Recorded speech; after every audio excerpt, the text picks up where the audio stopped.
Happy New Week. Actually, has it been a week? Hasn't even been a week since we last recorded. Yeah, that's the secret. Don't reveal all the secrets. Sorry. Yeah, another week. We passed the 10 episode, 13 now. Oh, it's good. It's good. We're on the roll. It won't be a big achievement until we do 100. So we need to at least stick to this until we do 10 times more. Then we can talk about the 10,000 hours or something. We'd have to be on the 10,000th episode, though. Well, yeah, technically, yeah. If you wow, yeah, well, 10,000 episode is gonna take a little while. I don't know how much is that divided by the number of weeks in a year, but yeah, it's a lot. Daphne's in the lobby. All right, open the door. Hey. Hey, Daphne. Hey, Daphne. I've just moved to a new place, so I've just set this all up for the first time. So then I tested it. It seems to be working, but I literally had to just take the mic out the box. That's all right. I know the Nice. feeling. I'm living between houses at the moment, so I literally set everything up 2 minutes before we get on the call, which is always a stress. I never learned the lesson. Yeah. I was like to Johan, I was like, I'll prepare it all beforehand. And by beforehand, it ended up being about 5-10 minutes ago because suddenly a handyman turned up, an electrician called. I was like, what is going on? The dog needed to be walked. I forgot about that. No, life gets in the way. Yeah. Yeah. We all made it. We all made it on time. Thank you for taking the time, Daphne. That's it's awesome to have you on the podcast this week. There's a ton that we want to talk with you about, but before we get on to some very interesting topics, do you want to give us a little intro to who you are, what your work journey so far? Because there's been some changes, recently in your career. So yeah, it'd be good to cover that a little bit, and then we get into it. Yeah, sure. So I started out my growth journey as a growth consultant at a growth agency called Rock Boost. I was their first full-time employee. Quite unusual in the growth space that I actually did start in growth. I didn't come from marketing product. And back then we called it growth hacking even, which really isn't much used anymore. And I got to grow basically with them. I got to grow clients. I got to grow the team. So I always say it's a bit meta. I was growing the agency to 25 people and also growing various clients. So got B2B, B2C and all of that. But at a certain point, I was like, I want to go to the brand side. I want to see what it's like to be full on just one brand and really help them grow. And also I want to work with more a company that aligns with my own personal values, because the downside to growing an agency means your clients get bigger and you don't always stand behind what kind of clients you get at a certain point, and I couldn't really influence that. So I went to Heights, which is a brain care company, and it was really important for me that it was either wellness or eco-friendly, and Heights ticked both of those boxes. So joined as their head of growth when they were still very small. 28,000 a month was what they were on when I started. And basically help them grow over 18 months. Yeah. And that's where we met, correct? Yeah. We had a chat at some point in that journey, maybe towards the end. I don't know when it was in your 18 months with them. Oh, I think it was about 10 to 12 months in.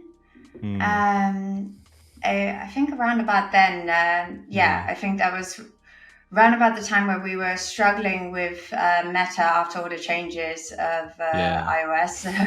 We did all the precautions. We didn't forget that, but it didn't really get back to any close to the level we had. And I mean, that was such a key growth lesson. We were so reliant on that as a channel that it was just a very risky position. And I think we were looking for a bit of outside support on, where do we go from here at that point in time? Yeah. Yeah, I remember the discussion. I was more so we got to chat.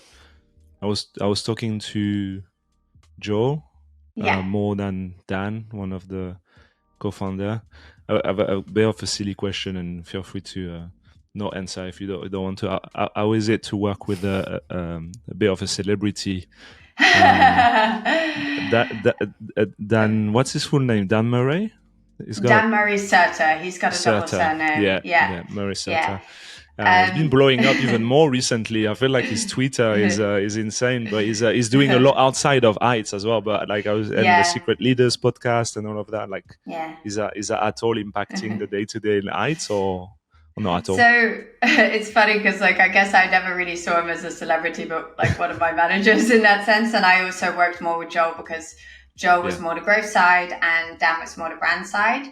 I don't think he ever like let it get to his head or anything when we were working together, or I never got the feeling that he didn't give Heights his full attention. Like Heights was, and still is, I assume, everything to him. The downside is that growing in public means that not only your wins can be very public, but every single failure or thing you don't do well can be public. And that can be quite hard also for not just me, but for various team members. It's like, I personally believe in like praise publicly, scold privately, but that's not possible if you're growing in public and you want to share every single little thing. So that was a bit of the harder side of it.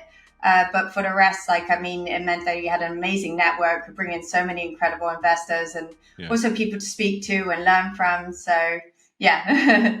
That's a good take, actually. Yeah, I never thought of that. The impact on the individual like team members and in like being so transparent in what you guys are doing. We need to share our failures and our struggles, but I think it's important that you allow people to tell their own stories. Like I share my failures publicly, but I don't share other people's failures because I don't think that's my story to tell. Interesting.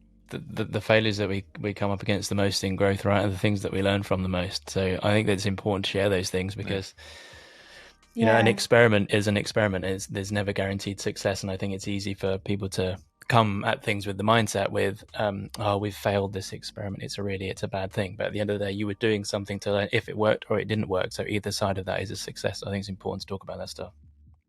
Yeah, I call it learnings instead of failures as much as possible, because I really believe that like every single thing that you test that doesn't work is a learning. And like the biggest successes I've had at Heights, at the companies I've worked with since, it didn't work the first time round. And a lot of people then say, I tested it, it didn't work. But actually knowing two sides of it, how do you handle stakeholders in such a moment to make sure that people don't lose faith and are okay with you investing further, and to have that mindset. But also this other side is like, how do you actually deconstruct a failed quotation marks experiment and really pull the learning out of it? And that goes from even before you run the experiment, how do you set it up in a way that it's guaranteed to be a learning, whether it wins or not? Yeah, this quite a nice segue. It's maybe a bit early, but it's quite a nice segue into what you're putting together at the moment, Daphne, which is your kind of testing, how to test and how to run experiments. And just something I'd like to pick up on from you is that when you run an experiment and it's not successful, and you have that learning, when do you decide to no longer kind of pursue that versus, you know, tweak and refine, and maybe there's something that was just slightly wrong this time versus that's just not the right path to go down? Do you have like a mental model or some kind of way that you grade things? Yeah, so it of course varies so much per experiment, like how certain you can be, like, did it work, did it not? I think in general, it depends on like the size of what we're testing. So it has an impact. Like if you're testing a whole channel, I don't think you can test that in one go. That definitely has an impact. And when you're smaller and you're testing smaller things, you might be quicker to say, let's park this for now. What I tend to do is I look at the hypothesis and see like, what were we actually testing? What was the measure of success? And in which part did this actually not perform how we expected it to? Where was it actually that it wasn't working? And I try to break that down, and I look at, you know, was it that there was too much friction for what we were asking them to do? Was it that we executed it wrong? Was it that maybe we just got the messaging wrong? Maybe this wasn't like the right platform, or we were targeting the wrong audience. Like, I think like there's a lot of different factors, and Matt Lerner did a great video once about this, like deconstructing experiments, that really made me think in this way of like, okay, what is actually the part that didn't work? And then what I do from there is I try to think, what's the next experiment that we can do to understand better? Is it just that this whole thing isn't working, or was it that part? Or sometimes it's even an experiment to work out that part by narrowing it down a bit more in what we're testing. And when do I think like, hey, we should stop? It's usually when we've tested a few different areas of it and we're not seeing any success in that, and we don't have a huge amount of data, which usually is not the case if we are experimenting, but like, let's say we're not seeing enough data to back up that it's worthwhile, because there's things where you have a lot of data to back something up, and there's things where you have a bit of data to suggest there's an issue, but you might not be as confident. So for example, if we know that like we're losing a huge amount of people on part of the customer journey, let's say the checkout, and we've done 1 or 2 tests and it's not working, then it doesn't change the fact that we're losing a lot of people, but maybe the way we're trying to go about solving it isn't right. So we need to take that step back and then work it out, because there we've got the quantitative data to back it up, versus, maybe if it's qualitative data and it's what people say they want, but they act differently, which happens all the time, and then we might be quicker to park it, for example. Yeah, it makes sense. It's almost like running every experiment like its own. Well, I mean, every experiment really is its own sprint, but just making sure you have that important piece at the end where you have the full retro, and it's not just like, did we hit? What's the answer to the hypothesis? Did we hit it? Yes or no? But just digging into it and saying, why didn't we do that? What should we have done better? What can we do better next time? Exactly. And it's the same with wins too. Like, we need to deconstruct what actually happened and not just be like, okay, we hit the metric. Yay, great. Let's report it and be excited. Like, I think it's really important to like fight that confirmation bias of like, okay, it worked. Was it actually what we thought that worked, or was it something else? Because even if it's something else, we've again learned something. And if we can understand the underlying principle, we can identify patterns. And if we can identify patterns, we can apply that to multiple places. And then we're having a far bigger impact with what we're doing versus running random experiments. Yeah, that makes sense. I got one more question on that, just to kind of wrap up there. Is, do you always test to statistical significance? And if not, what's your kind of decision process around that? I've got to upset some people with this. No, I don't. I spend a lot of time in the CRO world, purely because when I started in growth, there wasn't much resources, and that was one of the closest that we could get. And also because it's one of my favorite parts of it, and a hugely impactful one. And there I know that they're very, very, very strict. But I work with startups, and we don't have that kind of data always. So let's take, for example, we're testing a new Google Ads campaign for a client. Then normal cost of acquisition is £30. If we haven't got, after, let's say, £300 spent, one conversion, that wouldn't be statistically significant results. You wouldn't be like, okay, yeah, that's enough data, because that's too small a sample size. But if after £300 we haven't got one, there's something not quite right there, And if we're setting up in a good way, that we've considered how long it takes to purchase, we've set it up in a way where we've not just gone uber broad with random keywords, like, then something's not working. And then I would rather stop it and figure out what's not working before just wasting loads of budget for the sake of it. And so I would say, like, when a client is small, like, they don't have that data to test with significance, I either try to go one step higher up in the customer journey and measure on that and see if we can get significance with that. I always do a minimum detectable effect calculation, like what kind of effect could we measure with the amount of data that we have. And that depends on, of course, various things, from how much traffic to how many conversions to statistical power. But like, what would that be? Could we get that? Could we even get it on maybe 90% instead of 95%? If not, let's just try to at least get enough data and decide before we test something that it's worthwhile, and make sure that we're not like, confirming it, but like saying beforehand, okay, well, we need a minimum of this to be comfortable going ahead with this. That's really cool. That's really cool. I'm learning a lot at the same time as you're talking. I'm like, maybe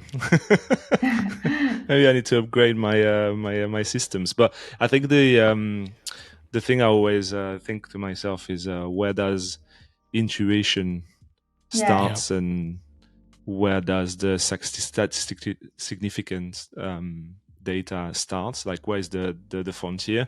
And I think that your answer is great. Like, it really it depends on the size of your business and how much you can put into it. And and finding the right signal. And a lot of time it will be budget, like how much can you afford to put into that testing. But yeah, no, I really liked your answer.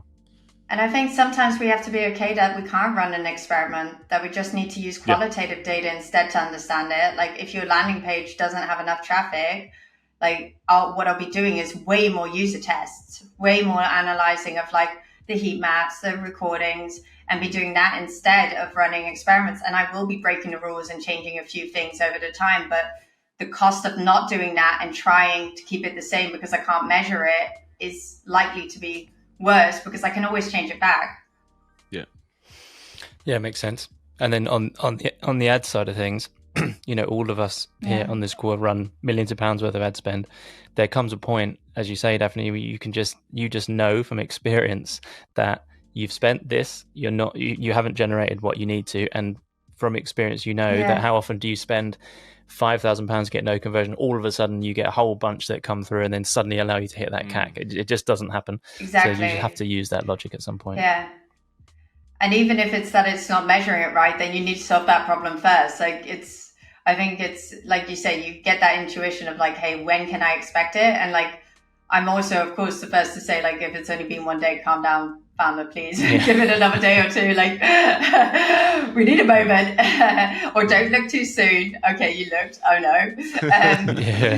But it is definitely a balancing act. And I'm always conscious it's not my budget that I'm spending. And, depending on whether they're investor backed or bootstrapped, that can be extra painful. So I'm always trying to look like how can we get the best bang for our buck, but also like the cost of not moving is going to be worse than just trying some things out and learning. Amazing. Yeah. I'm keen that we finish the story though and go back to when you were at Heights and where you are now. Like, do you want to finish that bit, because that we jumped into it, but that would make sense to go this. Come on, Jake. That's okay. I've got ADHD. I jump from one thing to the other. I go along with it. So Heights, we basically, after 18 months, we got it to a point where we were at about 343,000 monthly revenue. So basically at about 11, 12 exit over the 18 months that I was there. And with good months and bad months, there were months where there was no growth. There were months where there were negative growth. It was definitely not a straight line curve. It was an emotional roller coaster at times. And about 6 months before leaving, I'd realized I really missed the diversity that I had at Rock Boost, working with different clients. I'd also found out that I had ADHD, something I hadn't realized before. And I was learning that maybe it is just harder for me to focus on one thing. And maybe instead of fighting that, trying to find that balance. So I'd taken on a few smaller coaching clients, and it also brought me a lot of joy in those months where it wasn't going well, that I could be having an impact somewhere else, almost diversifying my investment in the growth in that sense. And at a certain point, I realized I'd rather go down that route, and that would make me happier. And I started off thinking let me try that out, and then maybe go to 4 days at a different startup as head of growth, and then do it in 1 day that I have that mix of it too. That was the original plan. That original plan never happened because I just realized I was getting so much energy from it and joy from it that I was putting off applying again and again. And I kept giving a later date to these brands asking me hey, we'd be interested. And I'd be like, yeah, I'm not looking before September, October, November. And I was like, maybe I should stick to this and see where it goes. And that's where I am now. I've had my own company technically for 2 years, but I would say really full time, because I did take some time to slow it down after Heights, because it was a very exhaustive, intense journey. And full time since June, July last year. So just over a year now. And yeah, so far so good. You've been enjoying it. It seems at least from what we see on you post what you're posting on LinkedIn. You've been very active, and it looks like you're doing the most for the startups you work with. So that's good. I mean, it's always still finding out, because you have so much freedom. It's shaping it in a way that makes you happy, and I think that's a constant journey where I'm still learning step by step what structure makes me happy, but I love the clients I work with. I'm interim head of growth right now at a brand Wholesale 2 days a week, and I honestly could not have asked for a nicer kind of founder to work with, and really proud of the results we've got going there. I'm doing some advisory work next to that and also developing my own courses. So yeah, I'm definitely loving it, and still working only with eco-friendly and wellness D2C brands. So still keeping to my niche, which I'm also really glad about, because I feel like I have a positive impact when I'm growing the brands I'm working with versus just growing something for the sake of it. Yeah, that's great. That's awesome to hear. And you can tell us now if the heights pills don't work. You know, like it's fine. I'm just kidding. I mean, I'm Dutch. I'll give you my honest answer to everything.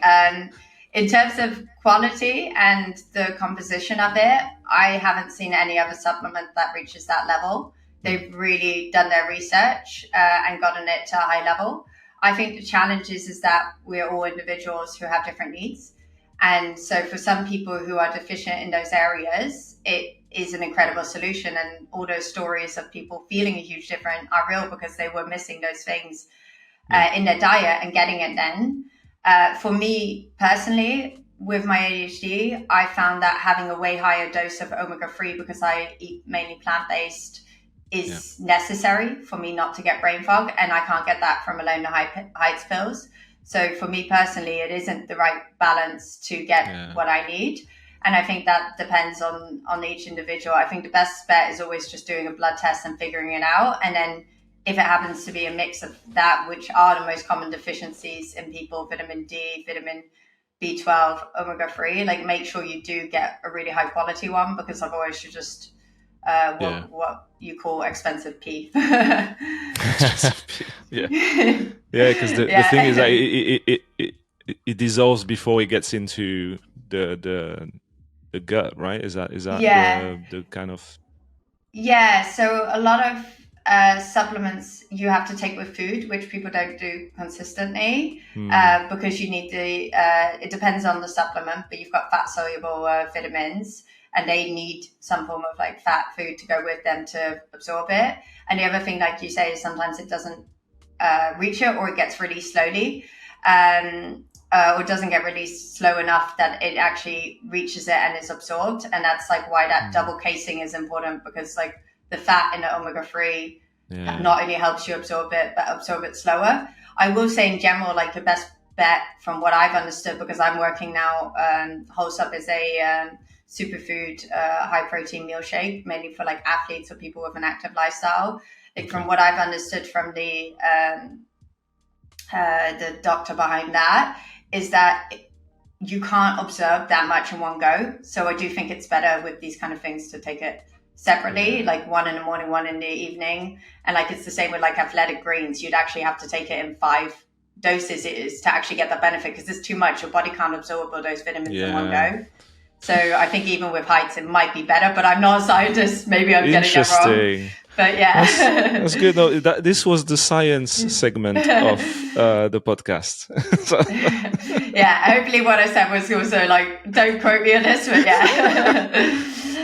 this is from what I've understood of it, that it is better. And I think like we have given that advice also to some people who've asked it, but the reason most people take it in one go is because they forget. I mean, I ironically forget my ADHD medication. I'm like, why would they make something that an ADHD person has to take consistently at the same time every day? Like, it doesn't work. So definitely on that subject, I'm really interested in kind of digging a bit deeper, if you don't mind. So you obviously discovered your ADHD diagnosis later, not later in life, but later than childhood.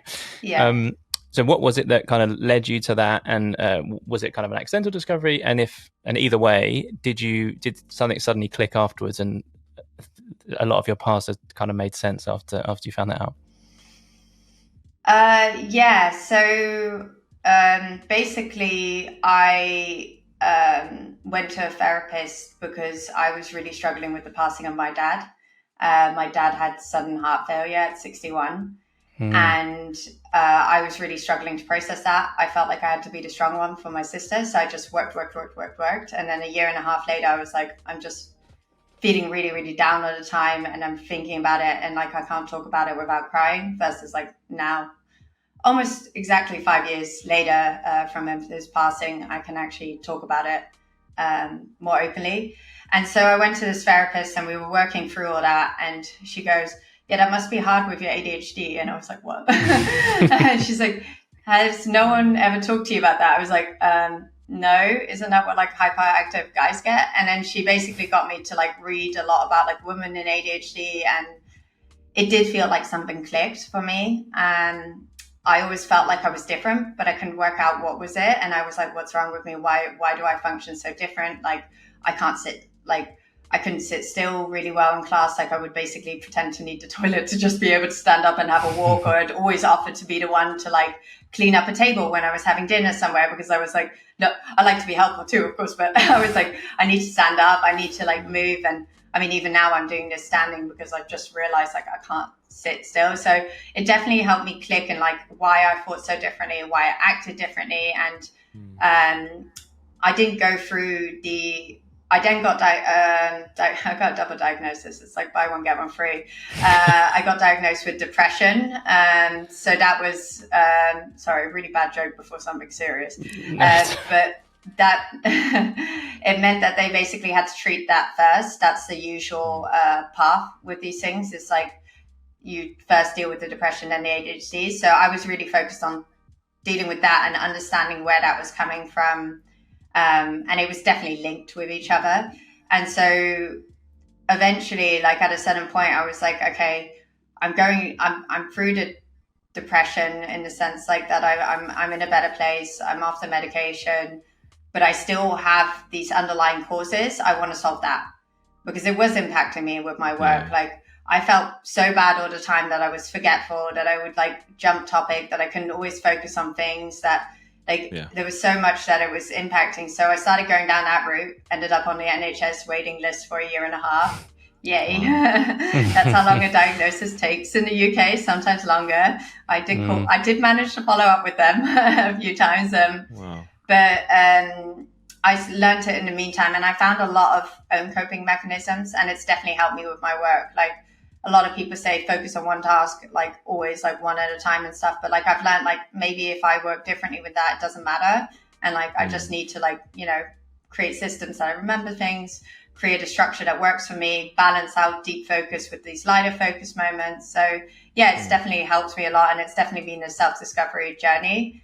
And I'm glad I know it, because I just now I'm not broken. I just function differently. Of course. Yeah, I'm really interested when you said at the start there, Daphne, that when you kind of heard that, you thought, isn't this something about hyperactive guys? That kind of stuff really interests me, because I've got 3 young daughters, and I've discovered a lot about the kind of misdiagnosis of like autism and ADHD in girls, and I think people kind of need to hear that stuff. So it's really interesting. Yeah, I think something worth sharing around that is that it's not just ADHD, it's a lot of things, because in the medical world, because a lot of clinical testing is done on men. I'm not going to go too far down this route because I can get on an angry rampage about it. Just read Invisible Woman and you'll see how bad it is.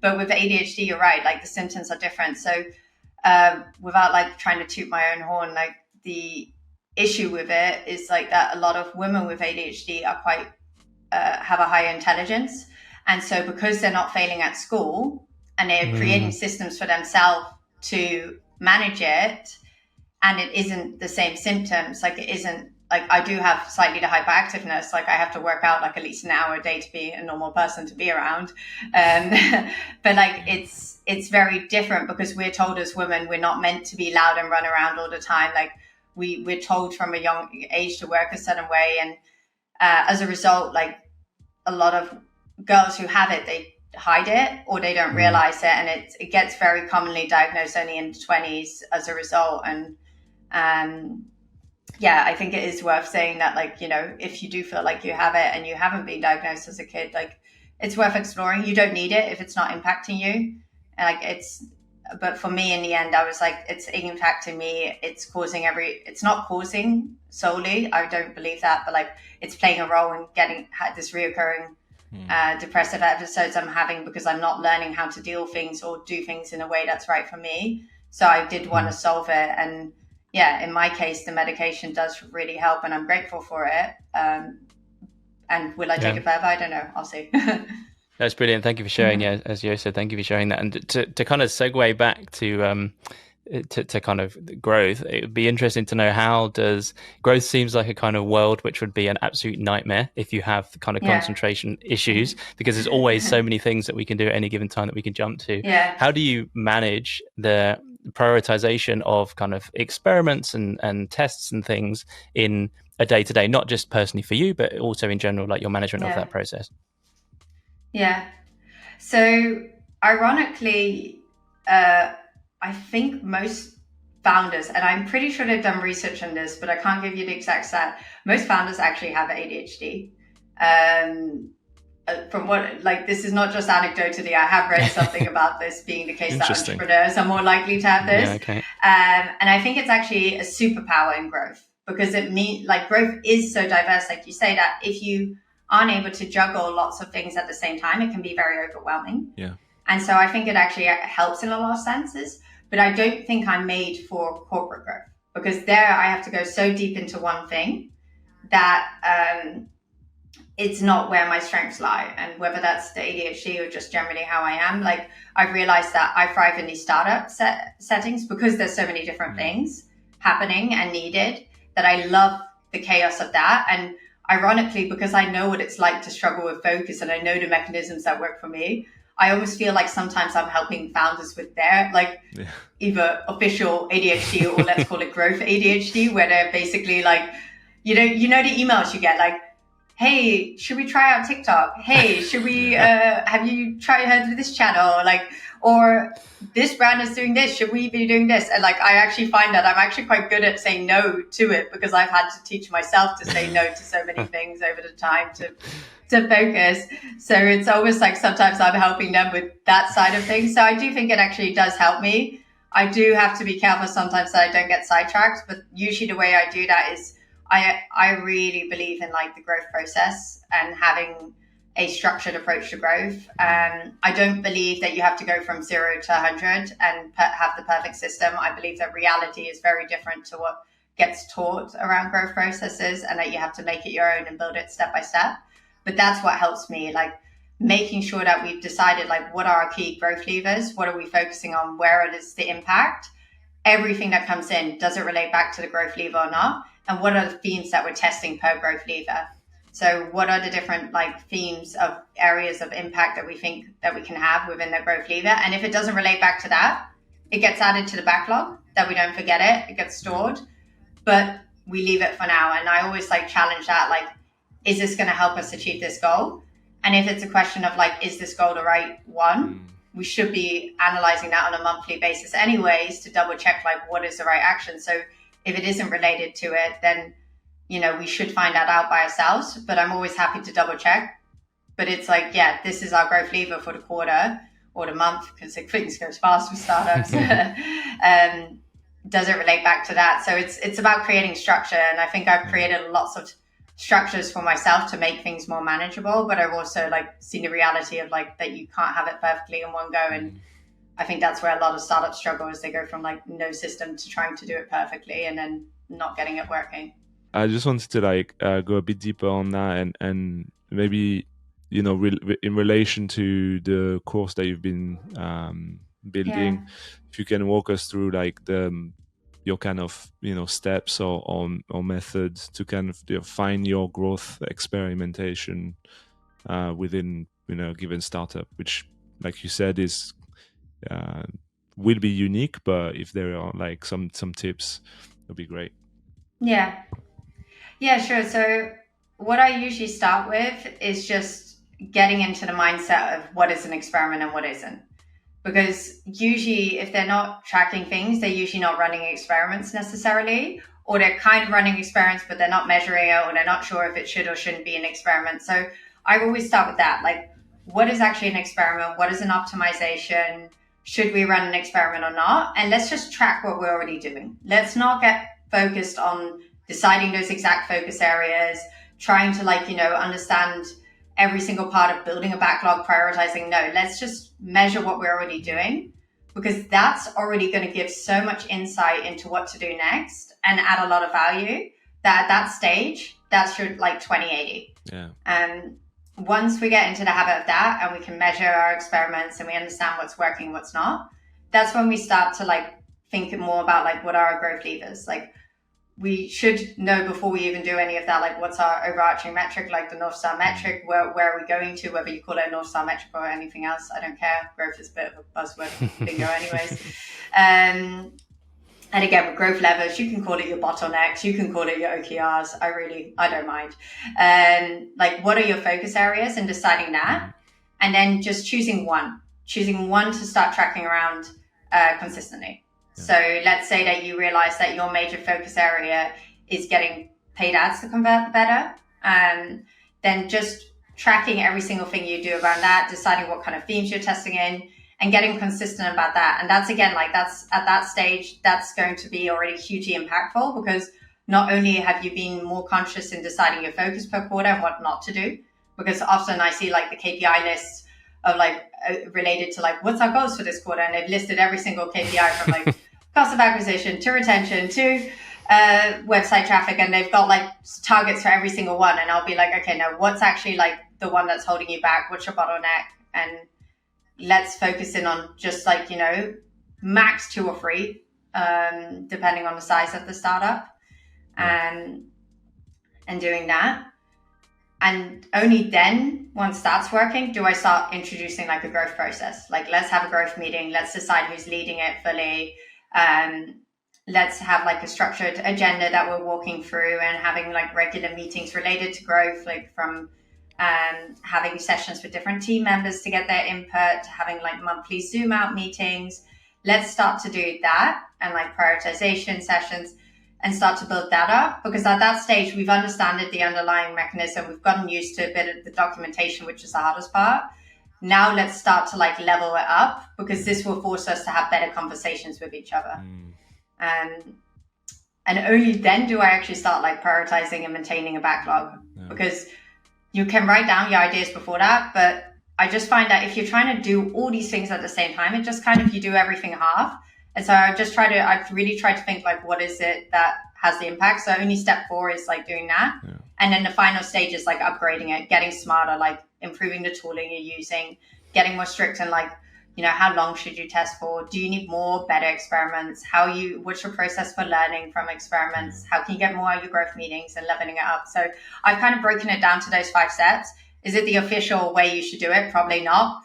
If you look at like how people explain it, no, but I found that the chance that they actually stick to it is so much higher than when I tried to do this all in one go. I can see I can see how each step fits with each other. That's great. Yeah. And do you kind of advise that process being like sprint based? So at Hex, we try and do it kind of sprint based growth. So when we get to the stage when we're ready to run the experiments, we try and do growth sprints, just so everyone knows what we're trying to do for this period, and then we can do that full retro at the end of it. Is that kind of process that you would advise? Yeah, I usually do prefer sprint based, just because I think also with the deadlines, the chance that people actually stick to it is a lot higher. It's really awkward to come to a growth meeting and be like, hey, I have not done my work. It does happen, but I find that it is a good process. I don't say if it has to be 1 or 2 weeks. It really depends on like, is your problem right now creating that urgency, getting into like the habit, or is your problem now that we've got so many meetings that we don't have time to execute, or it's just becoming a bit overkill for what's needed and we just need to focus more on executing. But yeah, definitely sprint based. I'm more a fan of that. Like for anything growth related, I tend to do that. And I always say like anything brand related should be completely out of that and should definitely not work on sprint basis, because then you just kill all the bigger brand ideas. Yeah, that makes complete sense. And just to pick up on something that you mentioned just now in passing was the you said kind of corporate growth versus, I guess, maybe startup growth or non-corporate growth. Could you give us a bit of a definition as how you define kind of the differences between growth in a corporate environment and in a kind of startup environment? Yeah, so I was working a lot with corporates when I was at Rockboost as a consultant, and there it's a lot harder to get things moving because you've got a lot more stakeholders and things are a lot more fixed. You've got a lot more legacy of things that have happened in the past. That doesn't mean you can't move fast. I'm really not saying that, but usually in like a corporate environment, you're working on like a smaller piece of the puzzle. And so, for example, I would be working on like one product and one part of like a certain product to improve it, or I'd have to be a bit more picky of to which parts we focus on because of the resources we have. But with a startup, it's a lot more broader than that. And I think it's a lot more like almost everyone's involved in growth in the beginning. And as a result, it can be risky because you can lose your focus. You also don't have the resources that you have in a bigger corporation. Like even if there are limitations, you do usually have better and more diverse resources. So I think it's the big difference is kind of like how big is your focus area?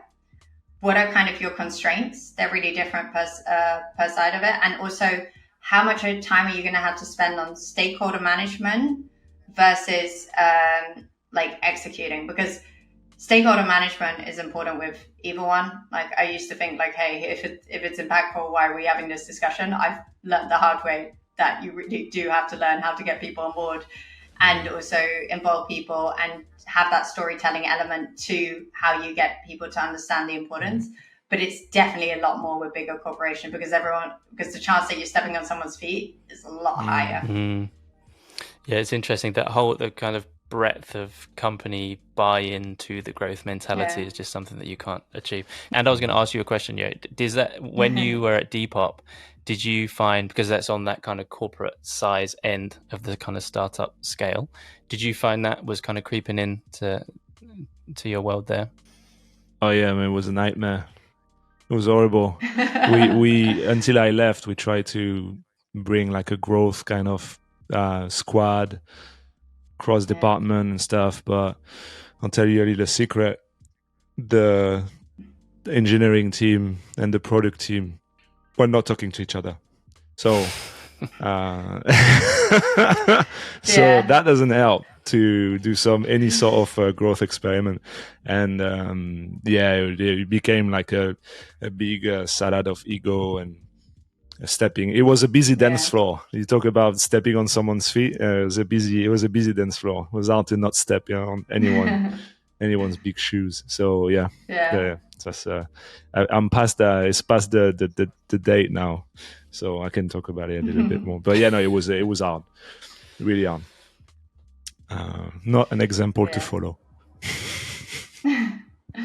I've been there. I know how tough that is. I think it's also like if you're a kind of direct, very blunt person, it's a very hard environment to be on because you're just constantly biting your tongue. Like, I probably cannot say this. I should not say this. Why did you say this? Exactly. And I think so. To give a little bit more detail to what I just said is that because I was really focused on acquisition, mainly that was my main thing.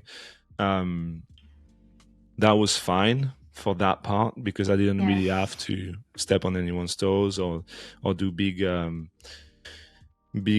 kind of buy-in type of meetings. Like people were just like, well, Johan knows what he's talking about. Let's go for these experiments. But anything that was touching product or any sort of like engineering involvement, for me to do some more meaningful tests or things that I was seeing from the top of the funnel to get into more bottom of the funnel and more retention and more like maybe sometimes monetization, forget about it. There was a block there. So it felt like then suddenly it became very narrow.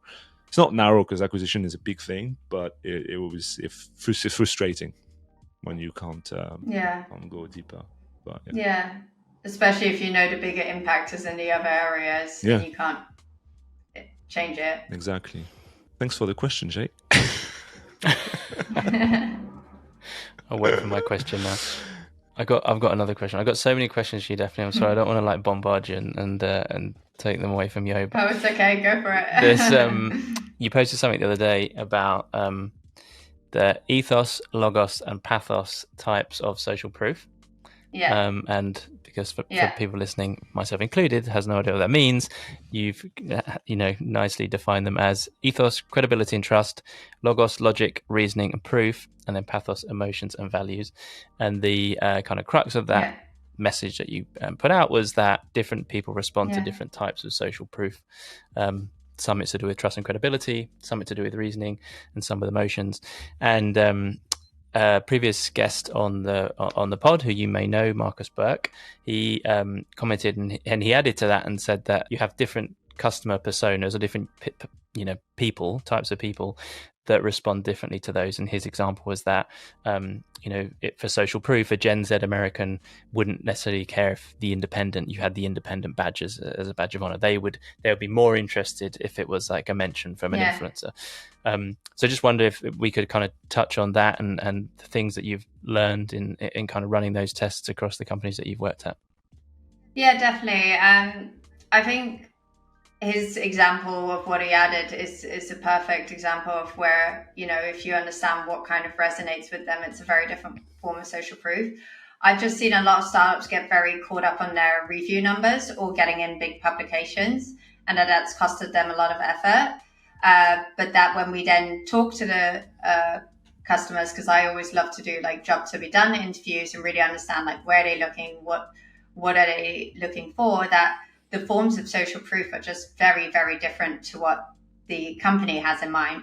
And so a great example of this with Wholesub is that one of the most impactful things that we do is actually getting athletes as ambassadors, because even if these people aren't athletes, that's who they look up to. That's who they trust around these foods, and they know how strict athletes are with what they can eat. And the fact that it's approved by athletes, and then another form of trust, like it's approved by Informed Sport, which is just a label that says this is okay for athletes to consume while working out. They're not going to get in trouble for having wrong substances, because strangely enough, even the most random things can actually get you in trouble in blood tests. And that worked incredibly. And like being on a sports podcast, but like it's a very different, like that is more impactful for them than getting a random UGC content from an individual, because that just doesn't resonate. So I think it's really important to understand this and see that there's different forms of social proof, and that also sometimes if you're not sure, having a combination of different ones can also be very strong in building that trust. Like I think trust is so key with new brands, because they don't have that credibility of their name, and so they need to understand what looks like trust. And for some, it might be that it's science-based. For others, it might be that it's B Corp. Like, there's different forms that matter for different people. Yeah. B Corp is a good example of every new startup under the sun. Like, we gotta get that B Corp badge, but it doesn't necessarily mean that you're gonna get the trust from your target audience or target customer. So Heights found it hugely important to be B Corp. And again, I love that, because there's this focus on sustainability and changing certain things of the way you're doing things to get that B Corp. But did we see any impact at all in the growth when that happened? I don't think so. I didn't see any increase when we were writing emails about it. Sure, there were a few sales, but there was nothing out of the ordinary. And does that mean it didn't have any impact? No, but if you do it purely for that, I don't think it's worthwhile. And so like a lot of companies are focused on then getting that B Corp stat. But if you actually think about B Corp, it's this huge list of things that you have to do. And if you tick enough, you get B Corp. It's a bit of a joke. I think it depends on the motivation of the founder. If it's genuinely a cause and sustainability is something that they want for their company, fine. But the reality in growth and marketing is that most companies just want to get it because they think they're going to get customers out of it. That's the truth. Exactly. And if you look at like Heights, they were still sending plastic. It was recyclable plastic. It was, but it was still a plastic bottle. It was one package per month. They were looking at the time at free packages and free, doing it in freeze. I'm not 100% sure if they ended up doing that. They were looking at sustainable packaging, but they got B Corp with that. Yeah. And then I wonder, it's like, if we're really focused on this, like my new theory has started to be like, is it actually better to try and be like carbon negative? Like, is that maybe a better measure? Like, I don't know, but like, at least then you know that you're giving more than you're taking. Yeah. And that maybe focusing on that is a better measure of, the impact, and that whilst it can maybe help you get a few customers, if you're doing it for that, you're doing it for the wrong reason, and it's not worth it. Correct. And don't let's not get started on planting trees and things like that, because that's another scheme that is being abused at the moment. Greenwashing. Yeah, it's crazy. I've seen a few startups now actually like send an email with exactly where your tree is located. How real that is, I can't guarantee it, but the startups that I got it from, I do actually like and trust. And I did like that because I was like, at least I see where my tree is. At least I know that there is actually this tree somewhere here for it. So like it's if you do it because you think it's good, do it. If your customers like it, great. But don't just do it for the sake of that. And also look realistically what is actually going to make an impact. If you're going to plant one tree for like every 10 orders, is that actually going to make an impact? Like, what is actually making a difference and not? I mean, I don't have the facts behind me, but I've been doing some reading like last year on this, and it looks like a lot of the companies in charge of actually planting the trees, like there's like, it's more complex than that. Like it doesn't really like necessarily solve the problem that you're claiming you're solving by planting the tree. That's the kind of summary that I got from it. And also I was wondering, like on the B Corp thing, like there probably some data already on this, but if you ask 100 people in the UK that are not in marketing or within the startup kind of ecosystem, like do they even know what B Corp means? Yeah, I don't think so. So when we started getting B Corp certified, I had to Google it. I had no idea what it was. I was like, what is B Corp? And then I was like, okay, now I know what it is. But I didn't know it either. So I also do wonder how many people do know it. And again, like, I love the fact that companies are more focused on sustainability. Sure. I do think it's the future. Yeah. But I think the future is companies that are sustainable for the right reasons and are making sustainable easier and affordable versus companies who are just using it as an excuse to charge a lot more and show off about being sustainable. Like there's, I think it's called Flush, which is doing period pads that you can flush down the toilet. And like, I think that's incredible because it's absolutely disgusting if you have to throw that in the bin. It is a huge hassle. The other sustainable, this is like me talking to two guys about period. We're learning. You're welcome. We're learning. It's okay. You're learning. But it's like the other sustainable options are just not hygienic or handy or realistic to use.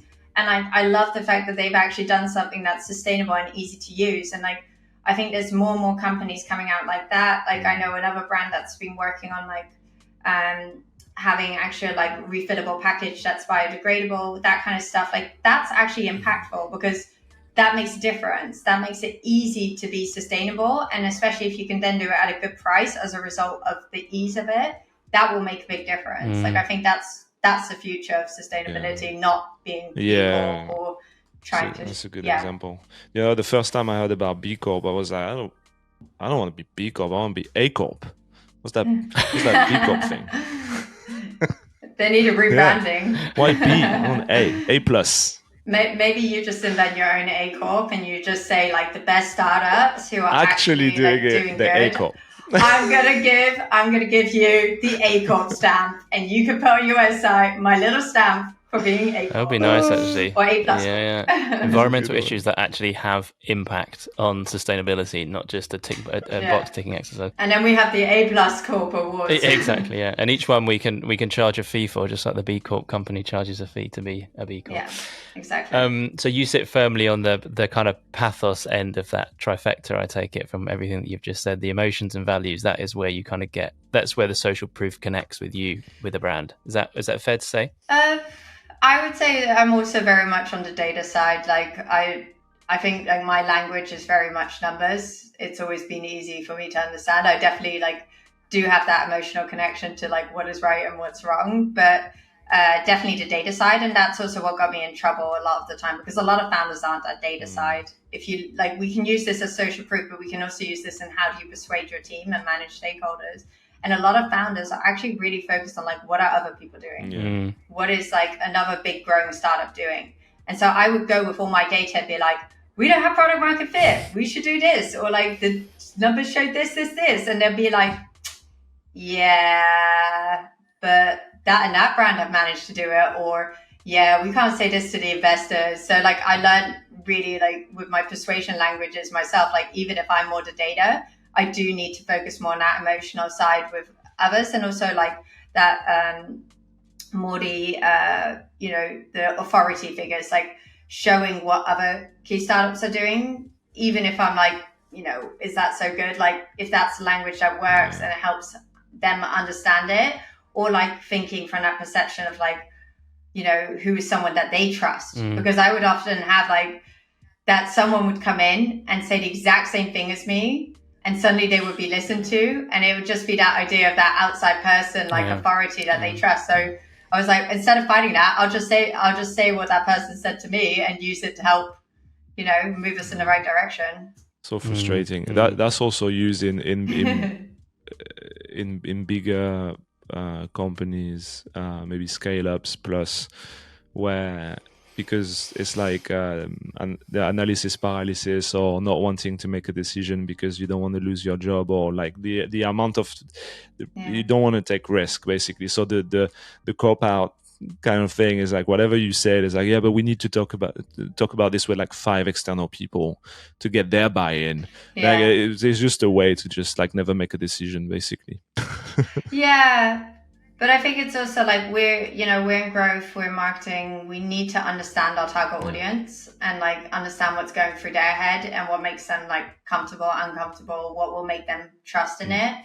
And you're right, sometimes it is a box ticking exercise because of legal or whatever, like we've gone too big. That's usually the stage I run away very fast because that's where I stop getting energy. But like even in smaller companies, it's sometimes just like, what is their concern? Like what would make them feel comfortable, and trying to, share that with them and help them see like, hey, we have the best interest in we have the same interest. Like we both want the same end goal. What would make you comfortable with this decision? Like, is it seeing numbers? Is it seeing what another person would review of it? And just using that to your advantage of knowing what they need to help you move faster. Because often it isn't that they don't want to, they're just scared for whatever reason. I'm so much more conscious to give my founders now what they need for investors, because I know that's what's behind some of their anxiety, and giving them the right input helps them be more comfortable with justifying decisions to them. Yeah, I think it must be difficult to be a founder in a kind of crowded market. And previously I've worked at a street marketplace, and so has Yo. And a lot of the decisions that are made in kind of not first, when you don't have that first move advantage, you're constantly playing catch up.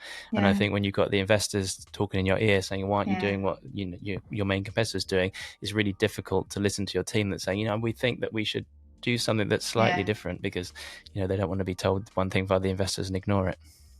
Exactly. Like at Heights, there was this idea, if we're not growing 15-20% every single month, we're failing. And then in retrospect, when then the investors saw the reports on how much we'd grown, they were like, oh, this is incredible. But it was just like, there was this perception of like, that's what the best brands are doing. So if we're not doing that, that's not good enough. Versus what is actually healthy for the business, and what will actually, like, should we even be focusing on growing more right now, or should we be focusing on building stronger foundations? Exactly. Yeah. Pluses and downsides to investors. It's a whole different topic. What do you think right now, if someone said to you, what's the biggest kind of challenge in growth, or the way that the kind of growth industry, if you want to call it, is moving?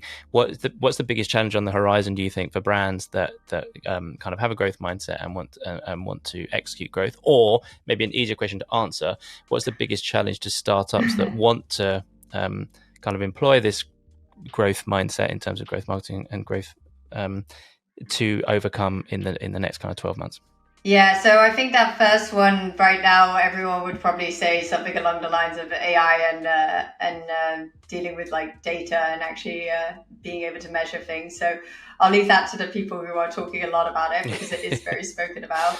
I think for startups in general who want to scale up right now, what the biggest challenge is the fact that the glory days, which I don't think are actually the glory days, because I think it was really unhealthy, of you can get investor money and just burn through it and just see what works and doesn't and grow at all costs, they're gone. And thank God for that, because that was unhealthy. But that means that you are going to have to do a lot more with a lot less, and really have to focus on profitability. And that is hard in D2C because it is a crowded space. The margins aren't crazy high always. Like, it is a lot harder to do. So being able to play that game of profitable growth and really making sure you've got strong retention, you're really building that relationship with customers, and that you're investing in the right things and really focusing in and not trying to do too much with limited resources. That, I think, is a huge challenge. It's not a new one maybe, but it's definitely gotten harder because it's a lot stricter, and I'm seeing companies have to close doors because before they were able to get investment and now they're not, because they couldn't turn around from not profitable to profitable enough to get that extra round. And so I think like really doing that and focusing on the full customer journey, that's where the impact is. But it's hard because you don't always have the knowledge in-house. It's scary for like a small company starting out. I got a friend who's kind of building a startup, and she's been working through her forecasts, and she said to me the other day, like, I've tried to be as realistic as possible with my forecast. I read something really interesting the other day, which was humans in general are pessimists, but when it comes to forecasting or expectations, we're optimists. So it's like, be as pessimistic as possible. But she's like, it's saying that within 24 months we're still going to be like ROI negative from our marketing. And I think that's a really scary place to be when you're starting out. You look at that horizon because you start a business and you think we're going to smash it and we're going to be making all this money, but realistically it's going to be a hard slog to get to that point where you're making even a penny back on top of every pound that you spend. Yeah, and I'm working right now with a company that's bootstrapped, and like the founder's really done everything himself and scaled it up already to like 15K a month by himself with a bit of freelance help here and there. But I just see how much harder it is for him. And it's not because people don't stay around. It's not because like the product isn't good enough. It's just like he has to be so much more conscious of every decision, and the fact that even if it does bring in customers at a good amount, that you're usually not profitable on first order from a lot of D2C startups, and that it's a lot of a longer journey. So yeah, I think it is really hard, but that's where I think there's this superpower that we're still not using enough, which is the customer. Yeah. Let's actually take more time to speak to customers. Let's test pages with them. Let's work out what the message market fit is, like what's the right message for that market. Let's really do proper like competitor analysis to like see where there's a gap that we can fulfill. Yeah. And doing that, because then once you get to that place where you're able to, start investing in different parts of growth, you're going to be more confident in where you invest. You're going to have a better setup to begin with, and you're going to waste a lot less learning on the go. But it's boring and hard work, so. Yeah, but it goes back to something that we mentioned a few times in the podcast already, which is spending enough time with your customer and maybe like knowing them by name until you get to like 500. And it goes also to like it taps into community as well. Like the startups today, if they can build something that brings their first customer into like closer to them, it'll make it easier to get that connection and get that discussion going with your customer. Sometimes if you haven't done that, it could maybe be a bit daunting to like reach out, or maybe awkward because you've never done it, etc. But like if you start from day one and you really care, it will be a lot easier. Like at Wholesub, we've 4x'd it over, or even a bit more than that now, with monthly revenue in the last like 2-3 months. And I'm having to have the conversation with the founder of, hey, I don't think you can sustainably do customer care anymore. Like I see how busy you are, and he just doesn't want to let go of it because he finds it so important to be talking to customers day in and day out.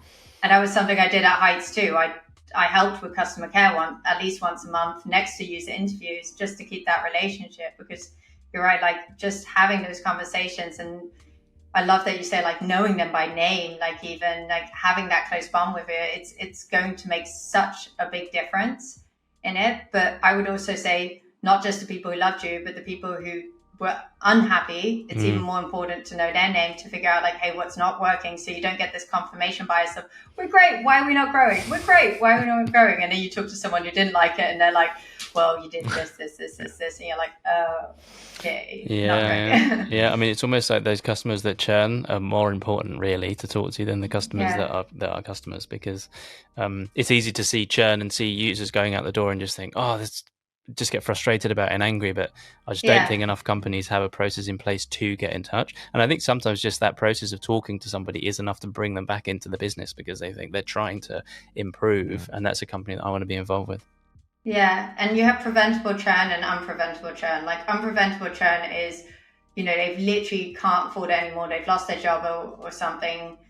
You've got, they don't have that need anymore. You've solved their need. Yep. But like most of churn is preventable. And whenever I'm doing like interviews for working out message market fit, for working this out, like I have to contact like 10 times as many churn to get even just a few on the phone. Mm-hmm. But I will offer them higher rewards. I will chase more of them. I will try to just to get a few, because like you say, it's so insightful when you do, and you learn so much from it. And you can maybe even turn them around in the future. Yep. Yeah, definitely. And also positive churn. There's customers where you've solved their problem so much so that they don't need you anymore, and they've just naturally gone out the end of it. I think it's really important to find those people. They could be amazing evangelists for your business if you can find them and harness them. Yeah. That's what's happening at Nude for us at the moment. We're getting more and more people who say for their first home and they're leaving us. We don't have a product to retain them. They succeeded. So we have that kind of discussion internally. So what else can we do, and to keep them longer, or celebrate as much as we can them saving for 5 years or something, like something crazy. So that's you've solved their job to be done, and the question is, can you grow with them? And like Rosie Hochmaskow wrote an incredible article about Calm as an example of how like she used, she like used Calm, and it was great when she had that specific need of anxiety, but after it was solved, they never adjusted her communication, even though Calm has the opportunity to serve different jobs to be done. And there's cases where you say, hey, it's okay, we've finished the job to be done. Maybe if there's a future one, let's see how we can keep that relationship. Like there's this house buying and renting platform that sends you then monthly updates of what your house is valued at, which is a great way for them to have those moments in between, because how often are you buying or selling your house? But it might also be that it is finished, like you say, and it's just having that positive end to it, and that's also okay. I like the term positive churn. I don't think I've used that before, but it's a great way to also see it. Turn the failure into learning, the churn into positive. Exactly, there you go. Exactly. Maybe Nude needs to start offering interior design services to everyone that's successfully bought a house. I'm being creative right now. It's still a secret. It's coming. Oh, okay. We got to watch this space. Everyone's going to follow you on LinkedIn and see what's happening. The teaser. I mean, you're going to write the next great article about this. How we made sure we adjusted the job, or we adjusted based on our customers' job to be done. You'll come up with a better title. I need to up my game in terms of LinkedIn content. Like your content is a next level. The carousels and like the way you put it. Like every time I see those, I'm jealous. I'm like, damn, this is great. So I'll tell you a secret. I do occasionally reuse them after 5 to 6 months when my audience is completely different. So it looks like a lot more than it is. I've been slacking a bit too. It's gone from like 2 to 3 a week to 1 to 2. Oh, that's still a lot. That's still a lot. I mean, discussions with like senior marketers, and like getting them to like post once a week is like a torture for them. So like you're doing great. You have to love it. Yeah. You have to love it. Like I love to write. I love to analyze. Like I'm writing right now. I'm turning 30 this weekend. So I'm writing like my 30 growth lessons before turning 30 for startups, from scaling and failing. Nice. And it's for me, it's like very meditative process. It's taking way longer, by the way. I wish I was turning younger, because 30 is a lot.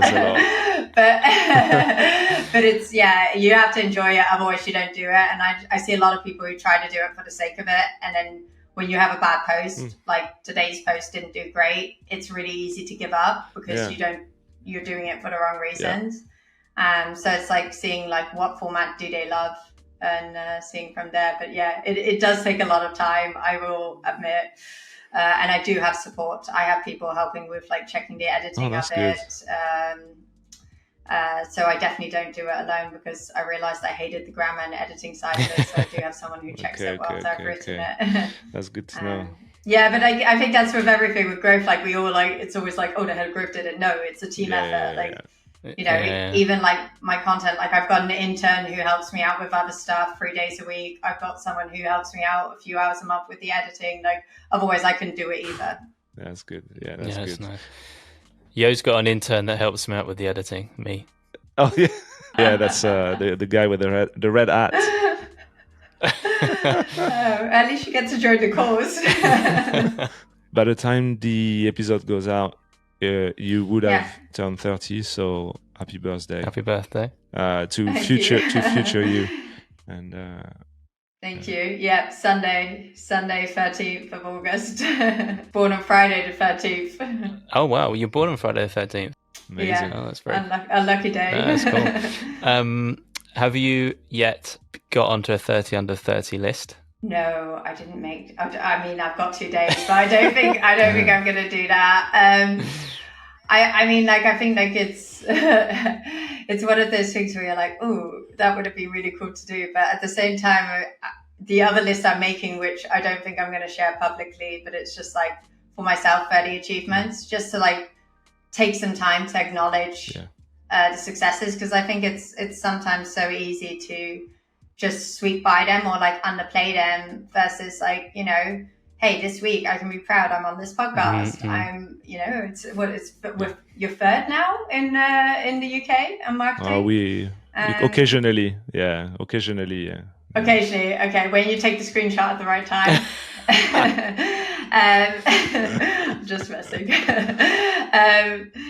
You know, I got an article published on a publication on Medium, but I also got an article rejected, and I also had other things that didn't happen. Like, but I think it's like it's important, like with like the ups and downs of growth, like just taking the time to acknowledge those successes. So no 30 under 30, but I've done some other things I'm proud of, both growth wise and non-growth wise, like doing the London Marathon, those kind of things. So. That's good. That's very nice. Well, I'm just about clinging on to might make a 40 under 40. I've got a couple of years left. That's fine. Nice. You got to send it if you do. It's you can make your own list. Yeah, I'll make my own list. Maybe we'll make our own 30 under 30 definitely before Sunday, and you get on that. That can be your birthday present. Yeah, that would be a lovely birthday present. I really appreciate that. Even if I'm the only one on there.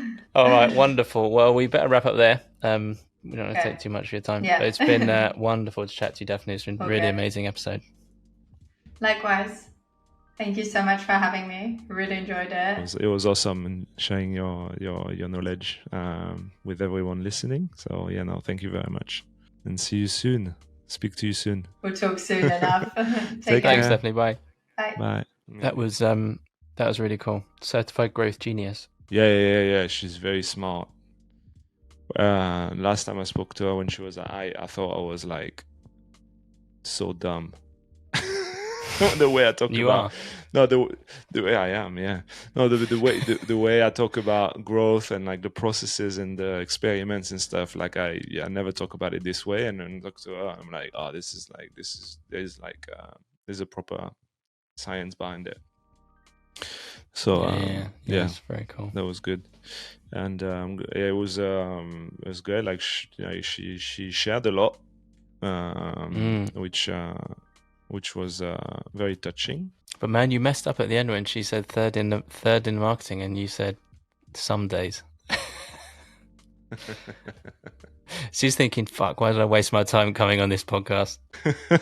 No, but it's it's the truth. I don't want to. My gut reaction was like to be honest, basically. That's good. That's a nice thing to do.